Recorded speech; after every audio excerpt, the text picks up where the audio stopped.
가운데 강원 영동과 경북 동해안에는 매우 강한 바람이 부는 곳이 있겠습니다. 내일 아침 기온은 서울이 3도 등 전국이 영하 2도에서 영상 5도로 오늘과 비슷하거나 조금 더 높겠습니다. KBS 1라디오 4시 경제 뉴스를 마칩니다. 지금까지 아나운서 이재홍이었습니다. KBS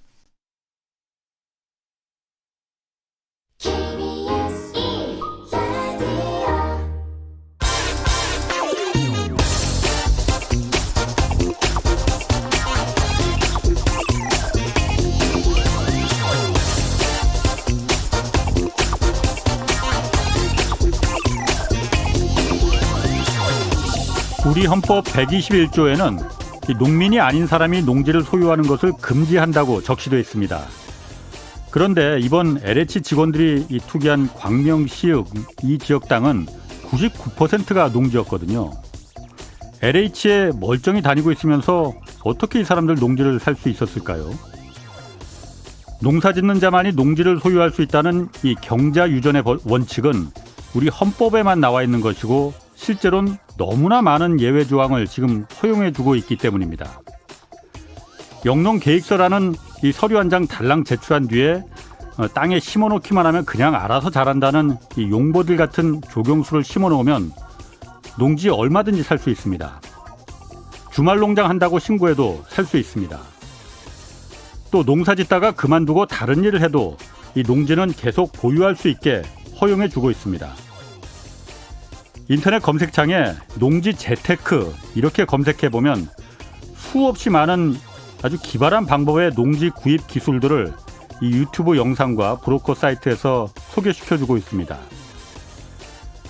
현재 농지로 되어 있는 전국의 땅에서 자기 땅에서 농사짓는 진짜 농민은 52%에 불과합니다. 그러니까 농지 소유자 2명 가운데 1명은 농사를 짓지 않는다는 얘기입니다. 경실련이 조사했더니 국회의원 300명 가운데 76명이 본인이나 배우자 이름으로 농지를 소유하고 있었거든요. 국회의원 4명 가운데 1명이 이거 여의도 농민이냐 이런 비아냥이 그래서 나오고 있습니다. 현재 농사를 짓고 있는 농민 이외엔 예외를 두지 말고 농지 소유를 금지시키는 것이 원칙입니다. 우리나라 헌법엔 원래 그렇게 새겨져 있습니다. 네, 안녕하십니까. 저는 경제와 정의를 다잡는 홍반장 KBS 기자 홍사원입니다. 홍사원의 경제쇼 본격적으로 출발하겠습니다. 유튜브 오늘도 함께 갑시다.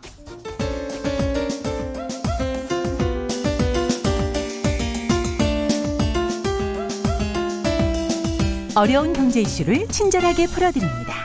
돈 되는 경제 정보를 발빠르게 전해드립니다. 예리하면서도 따뜻한 신사 이종우 이코노미스트의 원포인트 경제 레슨. 네, 원포인트 경제 레슨 시간입니다. 이종우 센터장 나오셨습니다. 안녕하세요. 예, 안녕하십니까. 예. 미국 그 10년 만기 국채 금리가 또 뛰었어요. 그러니까 뭐 1.6% 이렇게 지난주에 올라갈 때만 해도 야, 이거 너무 오르는 거냐 아니냐 했는데 예. 뭐 1.75% 가까이까지 또 뛰었더라고요. 예, 그렇죠.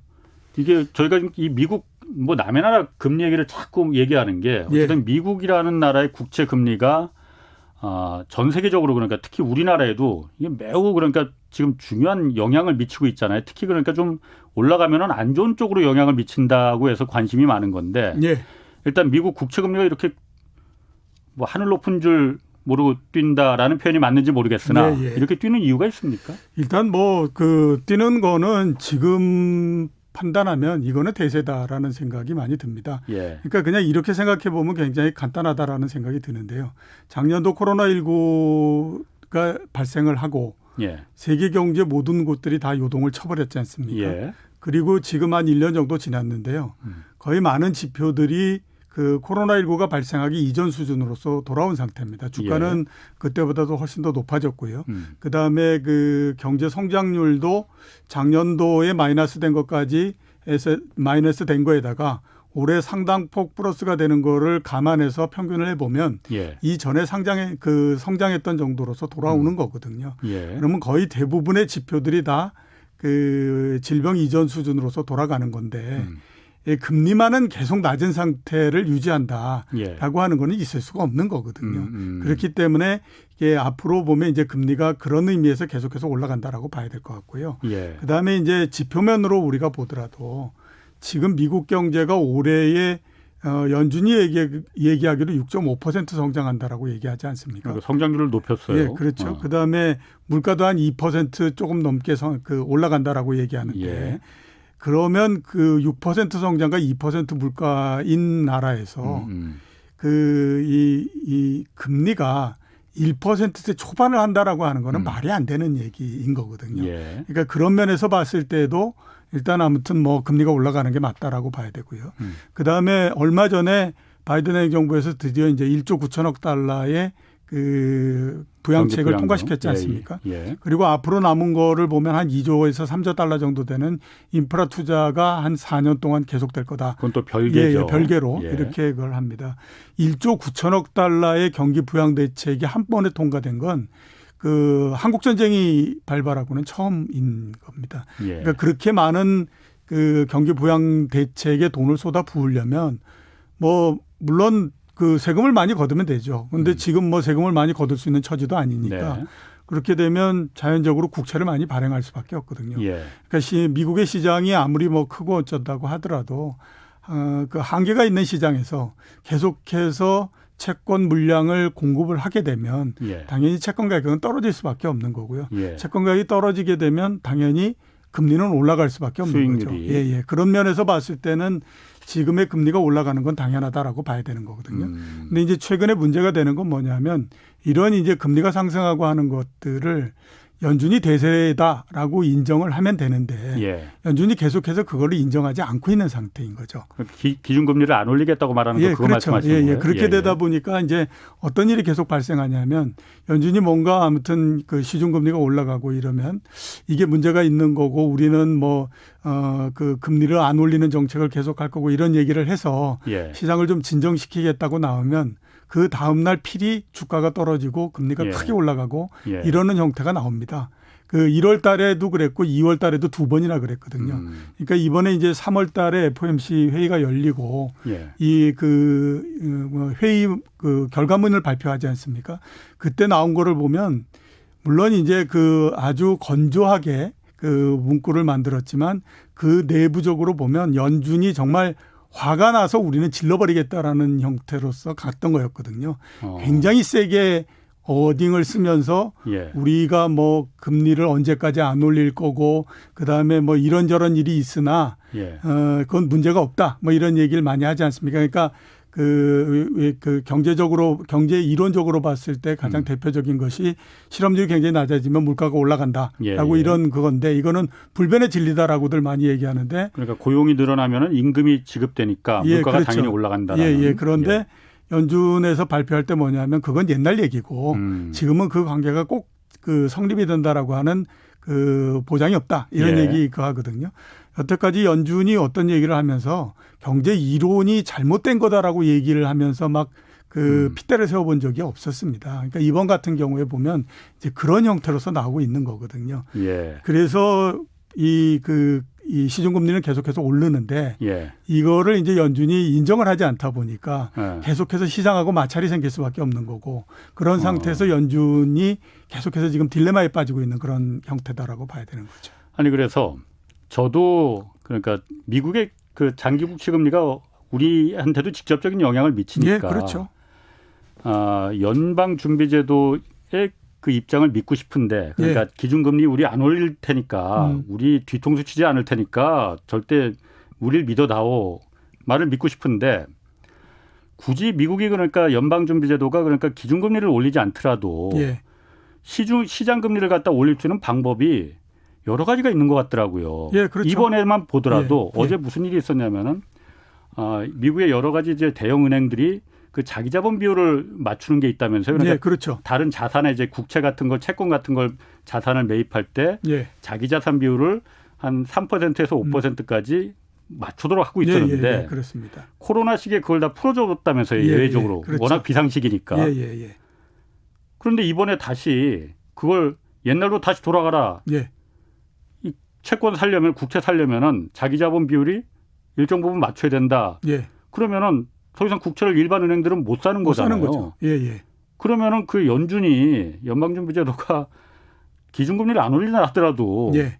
일반 은행들이 채권을 할 수가 없는데 예.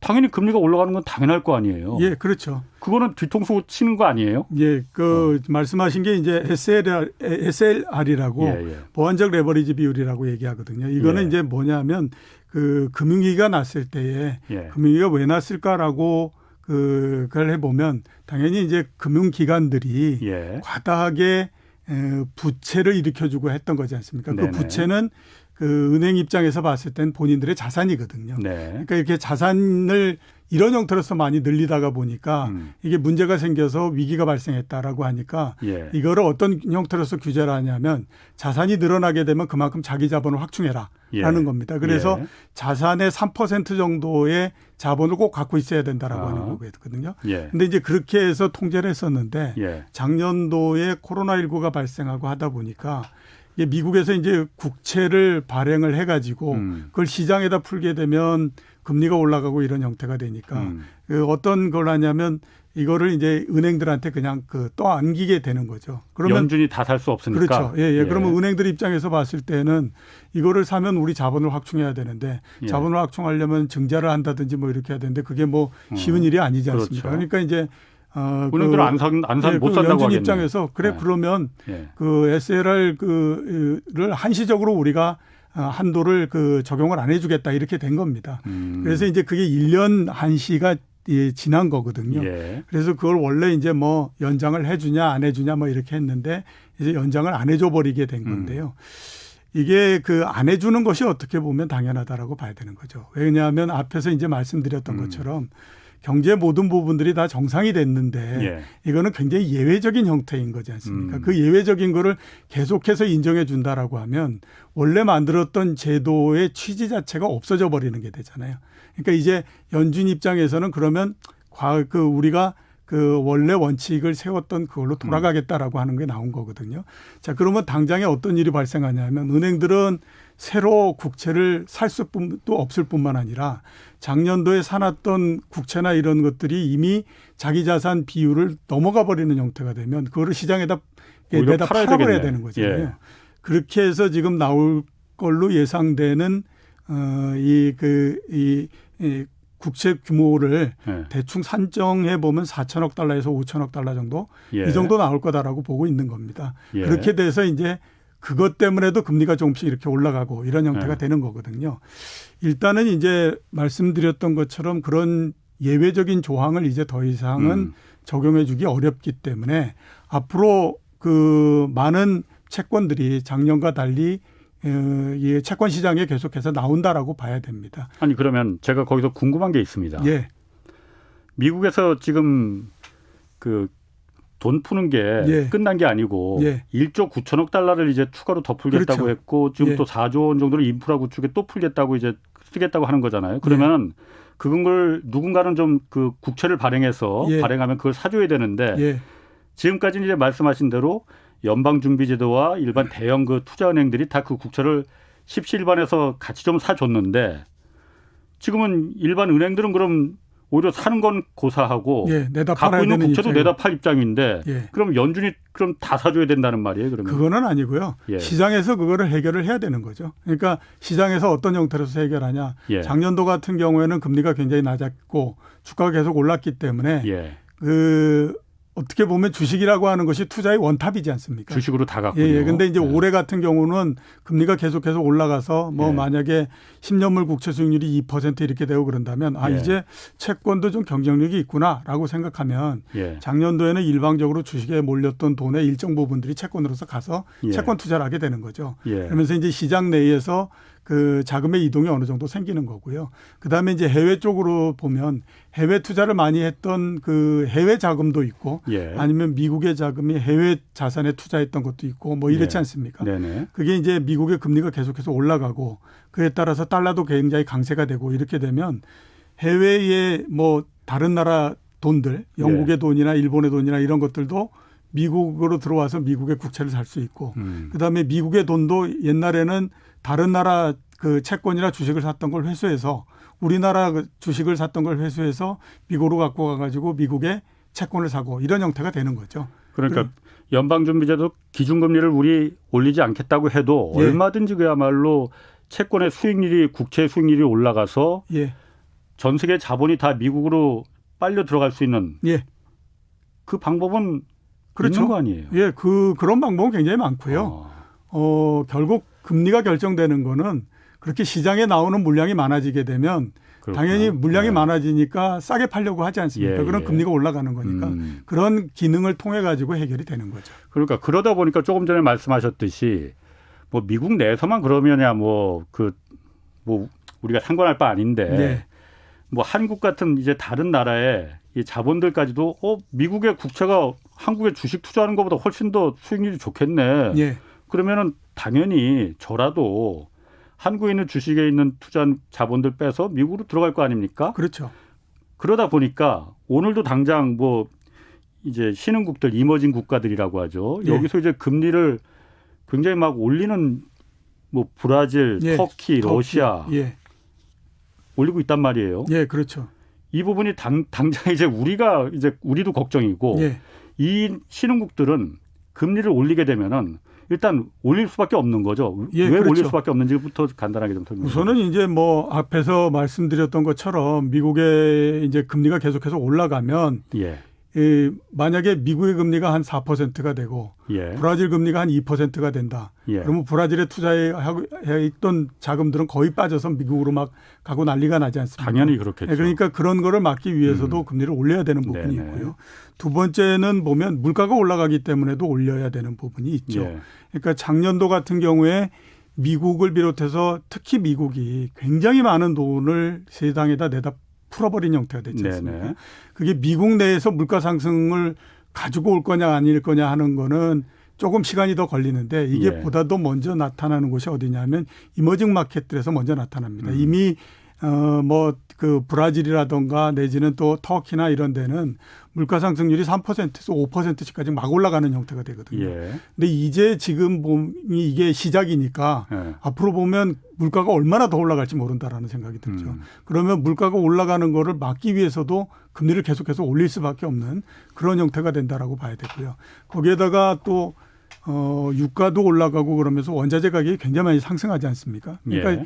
여기저기에서 막 그 인플레이에 관한 압력이 굉장히 높아지는 형태가 되다 보니까 그 신흥국들 입장에서는 지금은 이제 계속해서 금리를 올릴 수밖에 없는 거고 만약에 그렇지 않는 상태에서 자금이 빠져나가고 이런 형태가 되면 그건 이제 외환위기가 돼버리는 거잖아요. 그러니까 그거를 막기 위해서도 계속해서 금리를 올릴 수밖에 없는 거거든요. 그래서 지금 이 브라질 같은 경우가 2%에서 2.75%로 올리고 막 했지만 이거는 이제 시작을 한 거고요. 예. 앞으로 보면 꾸준히 계속해서 금리를 올릴 뿐만 아니라 금리를 올리는 쪽에 참가하는 나라들이 굉장히 많이 늘어날 가능성이 높다. 늘어날 예. 거다. 예, 이렇게 볼 수밖에 없는 거죠. 우리도 해당됩니까 그러면? 예, 제가 봤을 때는 우리도 마찬가지고요. 그다음에 그 중국도 마찬가지고 예.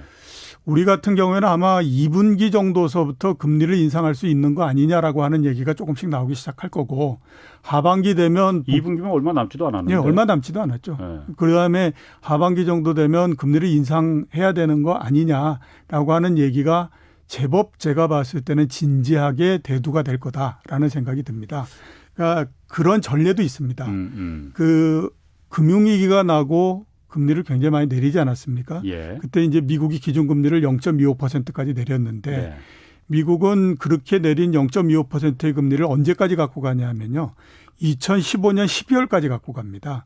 근데 우리나라 같은 경우는 어떻게 했냐면 2010년도서부터 금리를 올리기 시작합니다. 그러니까 미국이 금리를 안 올렸는데 5년 전에 이미 우리나라는 금리를 올리기 시작한 거죠. 예. 2%가 그 당시에는 최저였거든요. 거기서부터 올리기 시작해서 3.25%까지 올립니다. 그러니까 5번 정도의 금리를 인상을 하거든요. 예. 중국도 마찬가지로 거의 우리하고 비슷하게 이렇게 올렸기 때문에 과거에 미국이 금리를 안 올린다고 하더라도 우리가 금리를 올렸던 전력이 있어서 이게 꼭 뭐 그 금리를 안 올린다 이렇게 볼 수는 없는 거고요. 금리를 올리느냐 마느냐 하는 것들에 대한 그 판단은 제가 봤을 때 물론 물가 이런 것도 있지만 그거보다는 우리나라나 중국 같은 경우에 보다 더 결정할 수 있는 가장 큰 그 변수는 자산 가격입니다. 그러니까 부동산 가격이 어떻게 되느냐 이거에 따라서 이제 그 결정을 할 가능성이 굉장히 높다라고 봐야 되거든요. 중국은 지금 부동산 가격이 굉장히 많이 올라가서 상당히 지금 뭐 골치가 아픈 상태입니다. 예. 작년도 같은 경우에 공식적으로 8% 넘게 상승을 했는데 실제적으로는 그보다 훨씬 더 많이 상승을 했을 거라고 지금 보고 있거든요. 예. 그런 상태이기 때문에 이거를 통제를 하기 위해서는 그 금리 인상이 불가피하다라고 보고 있는 거고요. 그래서 지금 중국 같은 경우에는 계속해서 긴축적으로 이 그 포인트를 계속 맞춰가고 있는 상태이거든요. 아마 그래서 하반기 정도에는 금리 인상에 대한 얘기가 나올 걸로 보이고요. 우리나라 기준금리가 지금 0.5%입니다. 미국이 2010년도에 0.25%일 때 예. 말씀드렸던 것처럼 우리나라 기준금리가 2%였거든요. 그거보다 너무 낮잖아요. 예, 예. 그러니까 우리나라 같은 경우에는 0.25%에서 얼마든지 더 올릴 수 있다라고 생각하는 거죠. 그리고 제가 봤을 때는 올려야만 됩니다. 왜 그러냐면 저는 작년도 코로나19가 발생하고 했을 때 우리나라 기준금리를 1.25% 뭐 여기에서 더 내리고 했을 때 그건 내려봐야 아무런 의미가 없는 짓이다라고 예. 생각을 했었거든요. 실물 경제에는 아무런 도움이 안 되고 예. 대신에 부동산 가격만 올려가지고 그렇죠. 진짜 사람들을 예. 피곤하게 만들 거다. 예. 그런데 실제로 그렇지 않습니까? 예. 그러니까 예. 지금은 보면 금리를 뭐 1%를 만들건 1.5%를 만들건 우리나라 기준금리를 만든다고 하더라도 실물 경제에 영향을 준다라고 하는 거는 거의 없다라고들 지금 보고 있는 겁니다. 그렇기 때문에 금리를 여기에서 올리는 것도 크게 문제가 없다라고들 이제 생각을 하는데 하나 딱 걸리는 건 한국은행이죠. 한국은행이 금리를 올렸을 때 과연 부동산 버블이 터지면 어떻게 하느냐라고 하는 우려만 없다라고 하면 올리는 게 맞다라고 봐야 되는 거죠. 그러니까 우려만 없다면이 아니고 사실 그게 가장 큰 우려죠. 예. 그러니까 어쨌든 뭐 영끌이다 뭐다 해서 지금 말씀하신 대로 금리를 안 내렸으면은 혹시 모르는데 예. 그렇게 이제 초저금리로 우리도 내려버리다 보니까 부동산에 잔뜩 들어가 있는 이 대출금이 오늘도 보니까 뭐 일부 시중은행에서는 대출금리를 전세금 대출금리겠지만 올리기 시작했어요. 0.2%. 이걸 금리를 올리면은 가뜩이나 지금 겨우 이제 코로나로 망가졌던 걸 정상화 지금 이제 하려는 시점인데 부동산발 뇌관이 터질 발목을 잡을 수 있는 거 아니냐라는 부분 때문에 우려가 큰 거잖아요. 그렇게 생각을 하게 하면 이제 앞으로 평생 못 올린다 계속해서 그 금리를 못 올리는 게 되는 거죠. 그 중국 얘기 아까 잠깐 하셨어요. 예. 근데 사실 지난주에 저희 이 프로그램에 그 안유아 성균관대 교수랑 홍춘옥 박사가 이제 나오셔서 중국 관련해서 좀 얘기를 많이 했는데 예. 거기서 제가 재밌는 얘기를 많이 들었습니다. 예. 중국이 사실 지금 뭐 그 작년에도 유일하게 성장률이 플러스인 국가였었고 예. 앞으로도 공장이 지금 돌아가기 시작했다 그러니 여기는 이제 꽃놀이패만 남았다라고 생각했는데 예. 그렇지 않은 게 아까 말씀하신 대로 부동산에 대한 거품이 너무 많이 껴서 예. 부동산이 특히 우리나라처럼 뭐 민간 가게, 민간인들이 대출 받아서 부동산 구입하고 이런 것뿐만이 아니고 중국은 기업들이 부동산에 대출이 껴 있는 게 너무 많고 예. 지방 정부들도 또 그렇게 많대요. 그래서 네, 그렇죠. 미국이 금리를 올리면은 당장 중국도 금리를 뭐 손 안 댈 수는 없을 테고 예. 그 금리 인상이 결국은 가장 심각하게 아마 발화되는 지점이 중국일 것이다. 예. 그래서 중국이 속으로 지금 끙끙 앓고 있다라는 예. 얘기를 했었거든요. 예. 글쎄 뭐 발화 지점이 중국일 거다. 예. 그거는 뭐 확신할 수는 없죠. 왜냐하면 예. 거의 모든 나라들이 엄청나게 높은 부동산 가격을 갖고 있기 때문에 예. 그게 꼭 중국일 거다라고만은 볼 수는 없습니다. 그리고 예. 그 중국이 물론 뭐 이런저런 그 주체들이 부동산을 많이 갖고 있고 또 부채를 많이 일으키고 이렇게 한 것도 사실이지만 그게 다른 나라라고 해서 그렇게 예외가 많이 있거나 그러지는 않는 상태이거든요. 예.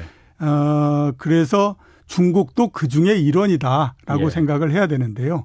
이게 중국 같은 경우에는 다른 나라보다도 조금 올해에 이게 좀 더 어려운 부분일 수도 있다라고 생각하는 부분 봐야 되는 거는 예. 다른 나라 같은 경우는 작년도에 큰 폭의 마이너스 성장을 기록을 했지 않습니까? 예. 근데 중국 같은 경우에는 그래도 한 3, 4% 정도의 플러스 성장을 했거든요. 예. 그 얘기는 뭐냐면 기저효과가 다른 나라보다는 훨씬 더 약하다라고 하는 네네. 얘기입니다.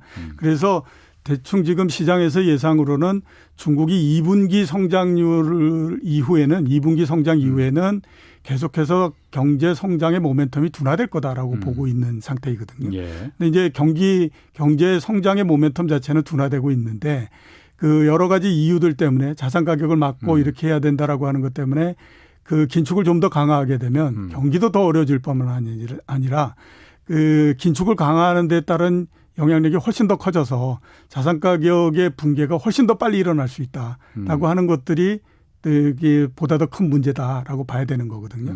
일단은 뭐 그럴 수 있는 가능성도 어느 정도는 있다라고 봐야 됩니다. 그렇게 왜냐하면 긴축의 가능성. 예, 그렇죠. 올해의 중국은 다른 나라와 다른 정책을 필 수밖에 없습니다. 아까 말씀드렸던 것처럼 긴축의 가능성도 상당히 이제 그 포인트를 둬야 되고 예. 미국이나 다른 선진국 같은 경우는 여전히 경기 부양 대책 쪽에다가 포커스를 맞춰야 되는데 중국 같은 경우에는 경제 정상화 쪽에 포커스를 맞추는 그 형태입니다. 정상화. 예, 그렇죠. 그 정상화라고 하는 것이 앞에서 말씀하셨던 부동산 가격 이 부분도 정상화에 들어가 있는 거죠. 지난주에 그 안유아 교수가 그런 얘기를 하더라고요. 원래는 중국이 부동산 거품이 지금 자산 거품이 지금 굉장히 많이 껴있기 때문에 중국 정부에서도 이걸 털고 가야 된다라는 예. 시점에서 트럼프 이제 행정부 막 들었을 때 그때 이제 털고 가려고 했는데 예. 미중 간의 이제 무역 분쟁이 이제 전쟁처럼 되면서 예. 그 타이밍을 놓쳤고 예, 그렇죠. 어느 정도 이제 미중 무역 분쟁이 좀 내성이 생겨서 이제 좀 진짜 털고 가자 하려고 했는데 코로나가 터져서 또 못 예. 털고 갔다는 거거든요. 예. 자, 그런데 여기서 제가 또 좀 재밌는 게 좀 있어요. 예. 성장률입니다. 그러니까 예. 아까 말씀하신 대로 중국은 지금 원래는 다들 국제기구 IMF나 이런 데서는 8% 정도 올해 성장률을 기록할 것이다라고 예. 했는데 오히려 지난번 그 양회에서 6% 우리는 물론 최저치가 그렇다고 하지만 예. 6%라고 굉장히 보수적으로 낮췄거든요. 그렇죠.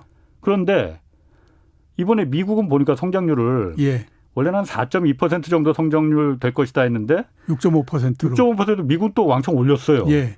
이건 어떻게 해석해야 되는 거예요, 그러면은? 그러니까 아까 말씀드렸던 것처럼 미국이 올라가는 거는 예. 그 기저효과도 상당히 있고요. 예. 거기에다가 그 1조 9천억 달러의 그 경기 부양 대책이 안이 들어온 거지 않습니까? 예. 그러니까 그거에다 플러스해서 보면 이제 6.5% 정도 될 거다라고 보는 거고요. 예. 중국 같은 경우에는 IMF나 이런 데서 8% 얘기한 거는 기존의 그 트렌드에다가 예. 미국도 저렇게 경기 부양 대책을 하고 그러니 중국도 어느 정도 하지 않겠어 이렇게 그걸 한 거지만 중국의 양해에서의 포인트는 뭐냐면 우리는 경기 부양을 하겠다라고 하는 것이 아니라 우리는 정상화. 경제를 정상화시키겠다라고 하는 것이 우리의 포인트다라고 얘기를 그 생각을 하기 때문에요.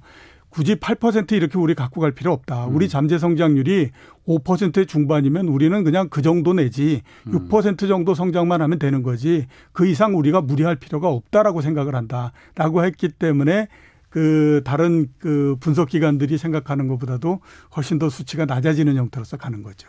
그러니까 그 안유아 교수나 지난주 홍춘욱 박사도 중국이 예상을 깨고 6% 성장률을 이제 그 제시한 거는 예. 중국의 이유 있는 고민이 그 숫자에 담겨 있는 거다. 이렇게 해석을 해야 된다라고 이제 예, 그렇죠. 예. 자, 그러면은 미국의 그 장기 국채 금리 지금 뭐 그 1.75%까지 뭐 2%까지는 갈 것 같아요. 예.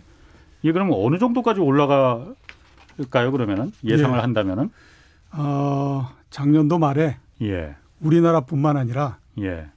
그 선진국에 있는 분석을 하는 사람들도 거의 예. 대부분 올해 금리, 특히 미국의 금리는 0%대를 계속 유지할 거다라는 예. 얘기를 했었습니다. 예. 그 0%를 유지하는 가장 큰 이유는 연준이 금리를 올리지 않을 것이기 때문이다라는 얘기를 했었거든요. 그러니까 기준금리 아니면 시장금리? 기준금리를 올리지 않을 거기 때문에 이제 그 시장금리도 안 오른다? 시장금리도 그 벽에 맞춰서 막혀가지고 예. 올라가지 못할 거다라는 얘기를 했었습니다. 예. 그러다가 1%를 넘어가니까 한 1.2%가 벽이야라고 얘기를 했거든요. 예. 근데 1.2% 넘어가니까 1.5%는 올해 내에 못 넘어갈 거야라는 얘기를 했습니다. 근데 이미 1.5%를 넘어서 1.7%를 가고 막 이런 형태가 예. 되지 않습니까? 제가 봤을 때는 2% 넘는 거 어렵지 않습니다. 가면 2.5%까지도 갈 수 있습니다. 그리고 금융시장이라고 하는 것이 가격 변수라고 하는 것이 작년도에 주가가 움직이는 거에서 봤던 것처럼 한번 시작을 하게 되면 중간에 어느 정도 갔다가 뭐 쉬었다가 뭐 이러는 거 없이요. 그냥 자기가 가야 되는 숫자까지 그냥 밀어붙이는 그 속성을 갖고 있거든요. 그런 면에서 봤을 때는 2% 넘는 건 어렵지 않다라는 생각이 들어요. 그리고 그냥 한번 생각해 보면 그렇습니다. 연준이 지금 올해의 미국 경제 성장률을 6.5% 얘기하지 않았습니까? 그다음에 물가 상승이 2.2% 얘기했고요. 내년도 성장률은 3.3% 얘기했습니다. 물가도 2% 얘기를 했고요. 그럼 내년 기준으로 보더라도 물가하고 성장률을 더하면 5%를 넘습니다. 5%를 넘는 데에서 그 2% 정도 되는 그 금리는 그렇게 높은 게 아니거든요. 그런 면에서 봤을 때에 그건 뭐 문제 없다라고 봐야 되는 거고. 그다음에 이제 그동안에 연준이 아주 우리가 포커스를 두고 있는 것은 정책에 가장 우리가 중요하게 생각하고 있는 변수는 물가가 아니다. 우리는 실업률을 굉장히 고용을 우리는 굉장히 중요하게 생각한다. 이런 얘기를 했거든요. 근데 지금 연준이 올해 예상하고 있는 실업률이 4.5%입니다. 내년도가 3.9%거든요. 그러면 4% 정도만 된다고 하더라도 이거는 완전 고용 상태에 들어가는 거거든요. 그 2018년도에 완전 고용 상태다라고 얘기했을 때 그때가 이제 실업률이 3%대 중후반 정도였거든요. 그때의 그 기준금리가 얼마냐면 2.5% 정도였고요. 시장금리도 거의 한 3% 정도 이렇게 됐었습니다. 그런 거 따져보면 지금 금리가 그렇게 뭐 올라간다고 해서 문제가 되거나 2%를 넘는다고 해서 문제가 되거나 뭐 이럴 만한 그 일이 없지 않습니까? 미국 내에서. 예, 그렇죠. 그런 면에서 봤을 때는 추가적으로 올라가는 거는 당연하다라고 봐야 되고요. 그다음에 2%를 넘고 하는 것도 어렵지 않다라고 봐야 됩니다. 이게 100년 동안의 미국의 금리를 보면요. 미국의 금리는 한 3번의 변곡점이 있었고 이번이 4번째 변곡점입니다. 1920년대에 그 금리가 굉장히 그 낮다가 올라와서 한 5% 정도까지 올라왔다가 그다음에 대공황이니 뭐니 해서 쭉 내려가서 1940년대에 2%대 초반 정도에서 바닥을 만들거든요. 그리고 난 다음에 1980년도에 17%까지 올라갑니다. 그리고 1980년을 그 최고점으로 해서 금리가 지금까지 40년 동안 내려온 겁니다. 그리고 제가 봤을 때는 0.4% 작년도에 내려온 걸로 해서 40년 동안의 하락은 이제 끝이 났다라고 봐야 되거든요.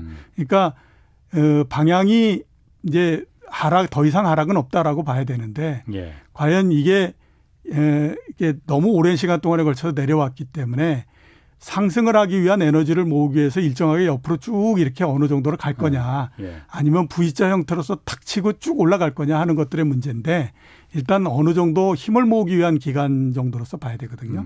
근데 그 힘을 모으기 위한 기간 동안에 이 금리가 고점은 뭐 한 2.5% 이제는 낮다고 하더라도 1.5% 뭐 이 정도 내에서 머문다라고 봐야 되기 때문에 추가적으로 미국 금리가 올라가고 하는 거는 그렇게 이상한 것도 아니고 그다음에 어려울 것도 없다. 자연스러운 현상이라 이거죠. 예, 그렇죠. 그러면 아까 말씀하셨듯이 지금 아까 그 미국의 실업률이 4.5% 정도인데 한 3%대까지 지금 낮추겠다. 내년에 그렇죠. 내년에 3.9%까지 거 아니에요? 4% 정도면 완전 고용인데. 그러면 물가를 끌어올리는 가장 그 중요한 팩터 중에 하나가 임금이잖아요. 그럼 실업률이 그렇게 낮아지면 고용률이 높아진다는 얘기인데 그럼 완전 고용 이상을 지금 그 목표로 한다면은 물가가 그럼 더 올라가고 그럼 자연스럽게 금리도 더 지금 예상했던 것보다 더 올라가고 그럴 가능성은 없는 거예요? 이제 그 시장에서는 경제 변수들의 관계를 봤을 때 이게 금리가 올라가는 건 당연한 거고 그렇기 때문에 기준금리도 올려야 되는 건 당연한 건데 왜 연준은 그거를 인정하지 않는 거냐. 그렇게 이제 생각을 하고 있는 거죠. 그러니까 최근처럼 연준의 말이 아까 제가 말씀드렸던 것처럼 말하면 그 다음 날서부터 다른 형태로서 계속 움직이는 게 지금 이런 딜레마 때문에 그런 거거든요. 그러니까 연준이 그런 관계를 인정을 해서 이게 금리가 우리가 올라갈 수 있다라고 하는 상황에 따라서 금리의 정책을 바꾸겠습니다라고 얘기하면 괜찮을 텐데 그게 아니라 계속 뭐 옛날에 얘기했던 2023년도까지 금리를 올리지 않겠다 그렇죠. 이렇게 얘기를 하니까 시장에서는 보면 여러 경제 변수를 봤을 때 당연히 금리가 올라가고 기준금리가 올려야 되는 건 당연한 건데 저런 얘기를 계속하니 저러다가 언제 갑자기 금리를 올려버리는 거 아니야?라고 하는 이제 걱정을 하게 되는 거죠. 과거에 혹시 그런 사례는 없었어요? 안 올린다고 했다가 올린 경우는? 물론 그런 사례가 그렇게 많지는 않은데요. 있긴 있었어요? 예, 많지는. 그러니까 못 믿는 거네. 그렇죠. 그래서 그러니까 이 주식시장 월가도 마찬가지고 그 사람들도 경제학을 배우고 계속 그거를 여태까지 분석의 틀로 써왔던 사람들이지 않습니까? 그러면 아주 기본적인 경제의 형태는 다 알고 있거든요. 그런데 지금 이제 연준이 얘기하는 것 자체는 그건 경제적인 관계에서 봤을 때 그건 모순이야라는 생각을 하고 있는 거죠. 그렇군요. 그 미국은 사실 지금 굉장히 표현이 이게 맞는지 모르겠으나 제가 봤을 때는 좀 희망에 들떠 있는 것 같은 뭐 누구는 그걸 골디락스 시대라고 하더라고요. 골디락스라는 게 그러니까 성장률도 이렇게 좋은데 물가 인상도 굉장히 낮고 올라가지 않는 거. 이 상태를 지금 전망한다고 하더라고요. 그러니까 성장률도 4.2%에서 6.5%로 한 2%포인트 이상 그냥 좋게 지금 수정한 거잖아요. 그렇죠. 이런 전망이 나오는 이유는 일단 뭐 경제 성장이 굉장히 높을 거다라고 전망하는 건 여러 번 말씀드렸지만 기저효과 쪽, 그다음에 이제 경제 경기 부양 대책 뭐 이런 쪽에 이제 포커스를 두고 있는 거고요. 거기에다가 미국의 잠재 성장률이 2%대니 잠재 성장률 정도만 돌아온다고 하더라도 올해는 상당폭 경제 성장을 할 수 있다. 이렇게 이제 보고 있는 거고요. 골디락스 이제 말씀을 하셨으니까 이제 말씀을 드려보면 너무 뜨겁지도 않고 너무 차갑지도 않은 경제 이런 걸 하는 건데 그거에 대한 이 추억을 많이 갖고 있습니다. 1990년대에 성장을 굉장히 많이 한다라고 생각을 했었는데 물가가 그렇게 높지 않았어요. 그러니까 뭐 성장률은 3%, 4% 이렇게 하는데 물가는 2% 뭐 이런 정도로 하니까 그 당시에 이게 이상하다 뭐 이런 얘기를 처음에 하다가 나중에는 그래 맞아라고 얘기하면서 그때의 경제를 이제 신경제라고 얘기를 많이 했었거든요. 뉴 이코노미 얘기를 하면서 이렇게 되는 가장 큰 이유는 미국의 이 생산성이 굉장히 높아지기 때문에 이렇게 된 거다라고 얘기를 하면서 그래서 그 환상을 갖고 있는 겁니다. 골디락스 경제가 오게 되면 굉장히 좋다라고 그때 이제 주가도 올라갔다면서요, 그러니까. 그때 주가가 굉장히 많이 올라갔죠. 나스닥이 총 12배 올라갔고요. 9년 동안에 걸쳐서 S&P 500 지수가 3.5배 올라갔습니다. 그때 그러면 어쨌든 기억을 갖고 있으니 이번도 이제 그렇게 될 거다라고 하면서 얘기가 이제 봐라 내년도에 3% 성장 이렇게 하는데 올해 6%는 뭐 이런저런 이유 때문이다라고 하더라도 내년도 3% 성장하는데 물가 상승률은 2%가 안 되잖아. 그러니까 옛날에 그 형태야. 이제 이렇게 하면서 굉장히 기대를 많이 하는 거죠. 근데 지금 만약에 골디락스가 온다고 하더라도 지금 있는 골디락스와 90년대 골디락스는 성격이 굉장히 많이 다릅니다. 1990년대에는 미국 경제가 80년대에 20년간에 걸친 구조조정을 끝내고 막 이제 경기가 좋아지는 때였거든요. 그러니까 에너지가 굉장히 강했을 뿐만 아니라 그때가 3차 산업혁명 때지 않습니까?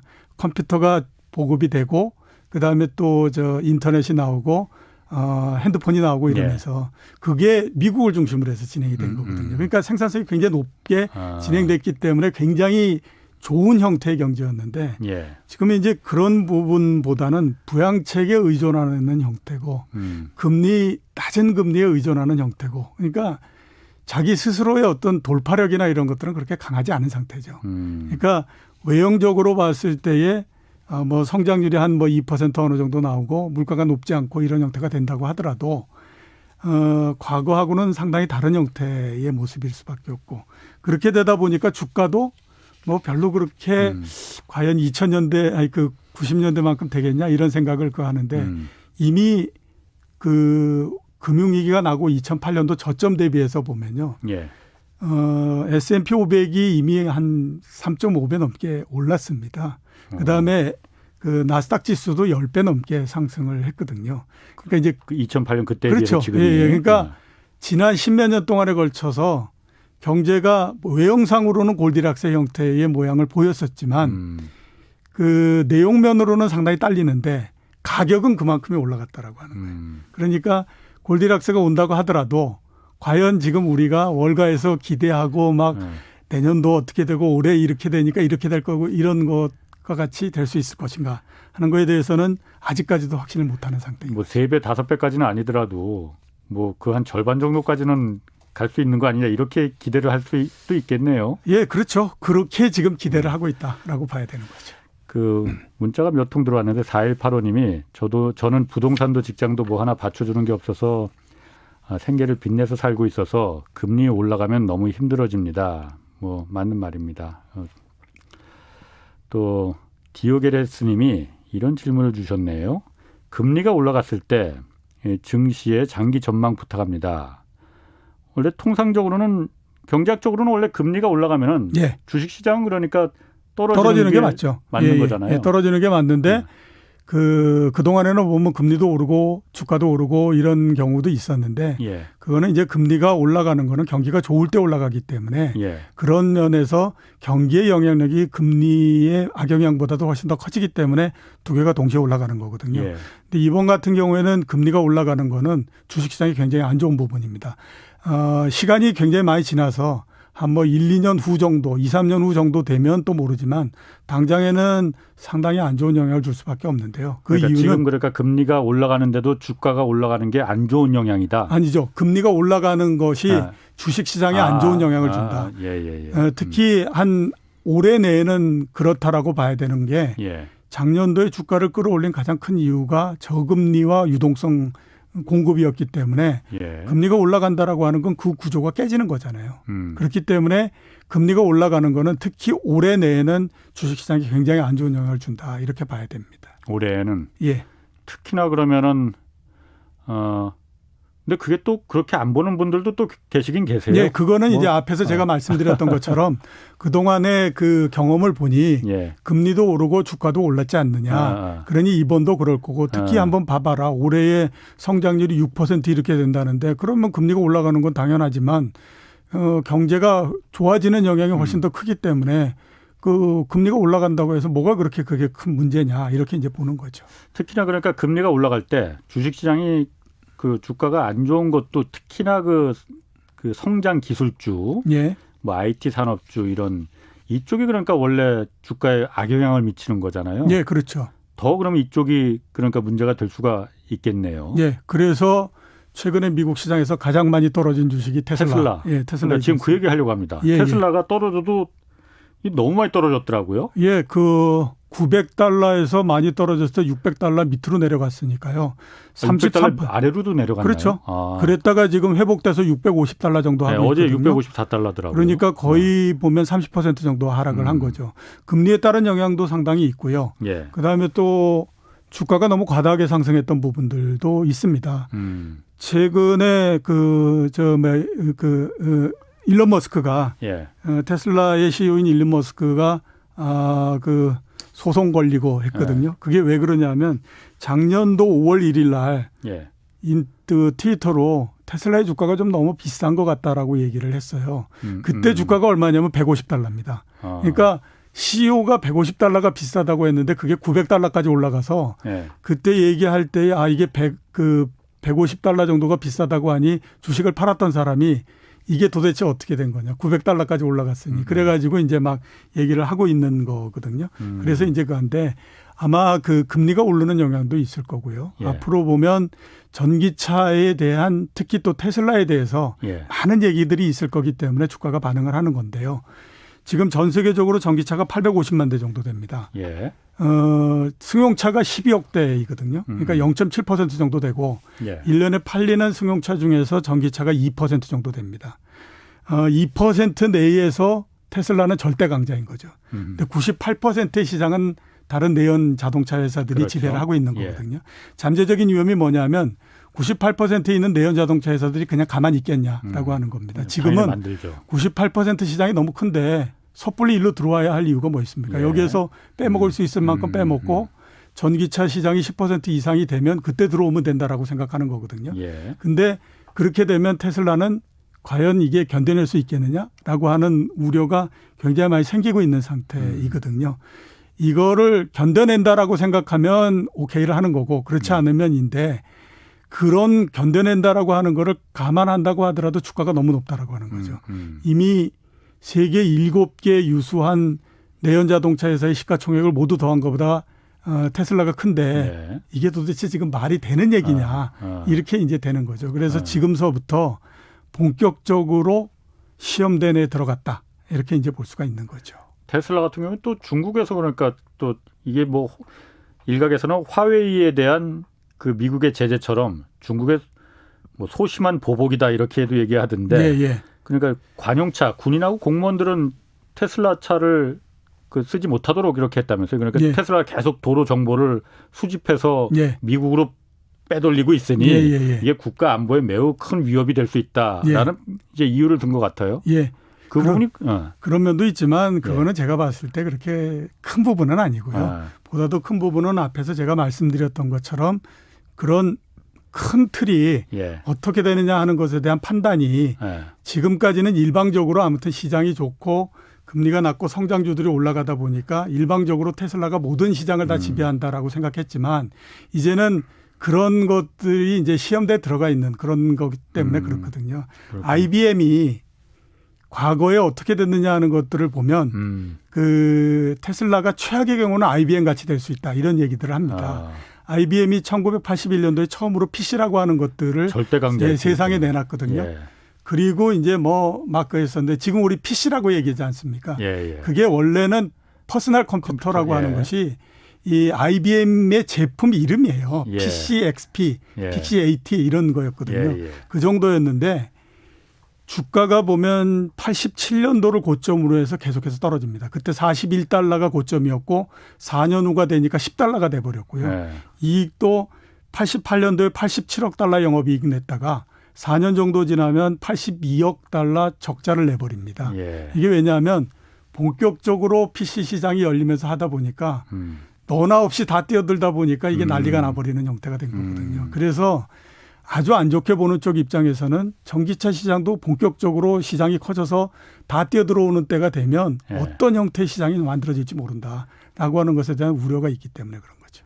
지금 뭐 IBM 얘기하니까 사실 제가 뭐 학교 다닐 때만 해도 IBM 하면은 정말 절대 강자였고 그렇죠. 저 기업이 오늘날의 이 위상이 될 줄은 정말 꿈에나 생각을 했겠습니까? 그러니까 그때 뭐 농담처럼 하는 말이 IBM이 약자로 이미 버린 몸이다 했는데 지금 와서 보니까 진짜 이미 버린 몸이 돼버렸어요. IBM이. 테슬라가 이제 그럴 가능성도 있다 이거죠. 예, 그렇죠. 그 가능성 자체를 아주 심각하게 보는 쪽에서는 그럴 가능성도 있다라고 보는 거죠. 그 테슬라도 테슬라지만은 국내에서는 지금 그래서 2차 전지 배터리 그 주가들이 오늘 다 떨어졌거든요. 그렇죠. 그리고 계속 떨어지고 있습니다, 실제로. 이거 앞으로 전망은 어떻게 되는 거예요? 그 지난주에 폭스바겐이 자체 생산 뭐 얘기를 각형, 하면서 각형 여러 형님들 얘기 뭐 나왔어요. 그렇죠. 그거 있고 그다음에 오늘은 보면 현대차도 그럴 가능성이 있다라고 하면서 이제 떨어지고 있는데요. 글쎄요. 제가 봤을 때는 이거는 언젠가는 올 수밖에 없는 거였다라고 볼 수밖에 없습니다. 왜냐하면 그 전기차에서 그 배터리라고 하는 거는 내연 자동차에서 엔진과 거의 동일한 거거든요. 제일 비싸다면서요. 예, 그렇죠. 그러면 엔진을 만들지 않고 세계적인 자동차 회사가 되겠다라고 하는 거는 그건 말도 안 되는 얘기지 않습니까? 그렇게 설명하니까 딱. 예, 그렇게 따지면 배터리를 만들지 않고 전기차에서 세계적인 회사가 되겠다라고 하는 거는 말도 안 되는 얘기인 거예요. 그러네요. 그렇기 때문에 전기차 회사들은 시간이 지나면 자체적으로 배터리를 생산할 수 있는 생산 시설을 갖출 수밖에 없는 거거든요. 그런데 지금은 왜 안 됐냐면 앞에서 말씀드렸던 것처럼 시장이 2% 정도밖에 안 되기 때문에 굳이 그걸 들어가서 지금서부터 투자하고 뭐하고 해야 할 이유가 없다라고 보는 거예요. 알겠습니다. 시간이 다 되세요. 오늘 여기까지 하겠습니다. 지금까지 이종우 센터장님 함께했습니다. 오늘 여기까지입니다. 저는 지금까지 경제와 정의를 다 잡는 홍반장 홍사원의 경제쇼였습니다. 여러분, 저로 말할 것 같으면 KBS 1라디오 최경련 경제쇼 진행, KBS 탐사보도팀 미디어 포커스, 한국탐사저널리즘센터 등에서